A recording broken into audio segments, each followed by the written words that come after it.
I don't know what your favorite movie is. We've just been through the big screen series at our church. My favorite movie is the movie Rocky. The whole series. I can do Rocky weekends where I just watch Rocky back to back. Now my family can't do it. Here's why I like Rocky so much.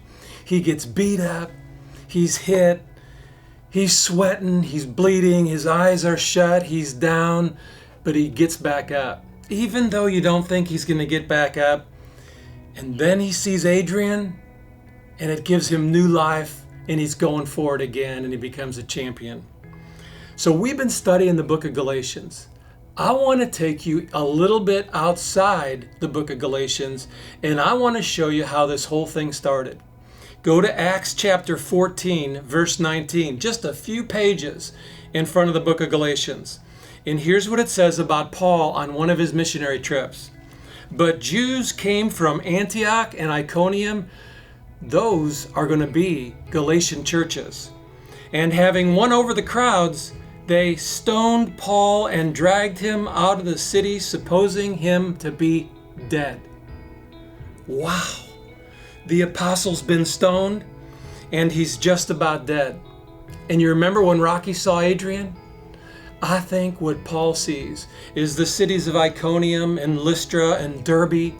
He sees the Galatian type churches, the cities there, and he gets back up on his feet and he goes and preaches the gospel.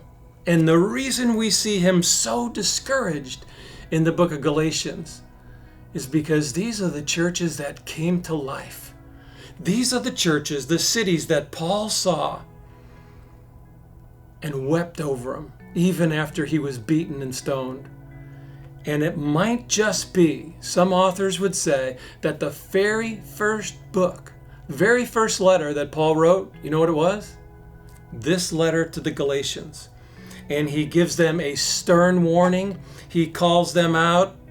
But it's also a love letter because Paul absolutely loves these churches. So one author says this, it's a short letter, but it has an importance out of all proportion to its size. I'm going to make a comparison for you.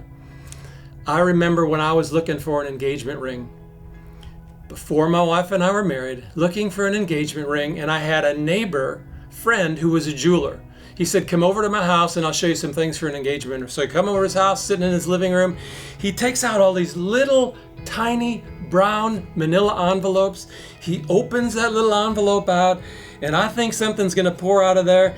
And what pours out of there is this itsy bitsy tiny piece of glass that's just infinitesimal. And then he pulls out a little paper with the price tag on it and it's just got a whole bunch of zeros behind it. And I'm thinking to myself, you mean people have to pay that price for that little piece of glass? And he said, this is a finely cut diamond.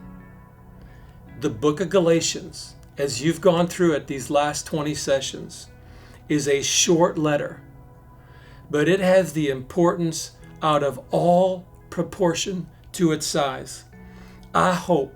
We hope you have enjoyed the study as much as we did. See you tomorrow.